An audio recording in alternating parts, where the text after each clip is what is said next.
సింగరేణి బొగ్గు గనుల ప్రైవేటీకరణను విరమించుకొని CMO, CSO పోస్టులను అవుట్సోర్సింగ్ పద్ధతిలో భర్తీ చేయడాన్ని విరమించుకోవాలని ప్రభుత్వం నుంచి సింగరేణికి రావాల్సిన 35,000 కోట్ల రూపాయలను వెంటనే చెల్లించాలని కోరుతూ Singareni collieries workers union AITUC ఆధ్వర్యంలో కొత్తగూడెం సింగరేణి ప్రధాన కార్యాలయం ఎదుట రిలే నిరాహార దీక్షలు చేపట్టారు. ఈ కార్యక్రమాన్ని ఏఐటీయూసీ ప్రధాన కార్యదర్శి వాసిరెడ్డి సీతారామయ్య ప్రారంభించారు.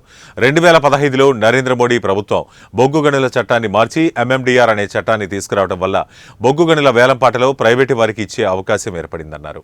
ప్రభుత్వం నుంచి సింగరేణికి రావాల్సిన 35,000 కోట్ల రూపాయలను వెంటనే చెల్లించాలని డిమాండ్ చేశారు.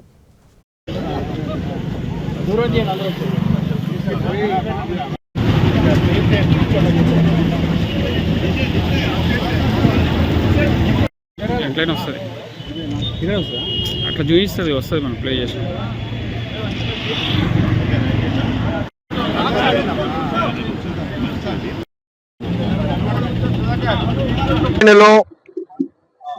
కోల్ ఆపరేషన్ సింగరేణి కార్మికులే, పర్మనెంట్ కార్మికులే చేయాలని చట్టంలో ఉన్నది. 2000 సంవత్సరంలో ఏఐటీసీ యూనియన్ 13 రోజులు స్ట్రైక్ చేసినప్పుడు గుర్తింపు సంఘంగా అగ్రిమెంట్ చేయించాం. భవిష్యత్తులో కూడా బొగ్గు తీసే పని సింగరేణి కార్మికులే చేయాలని. కానీ మళ్ళీ ఈనాడు టీఆర్ఎస్ గవర్నమెంట్ వచ్చిన తర్వాత గత 5-6 సంవత్సరాలుగా సింగరేణిలో బొగ్గు తీసే పని కూడా కొన్ని ఏరియాలలో కాంట్రాక్టర్లకు ఇచ్చారు. ఇది చట్ట విరుద్ధం అని చెప్పాం.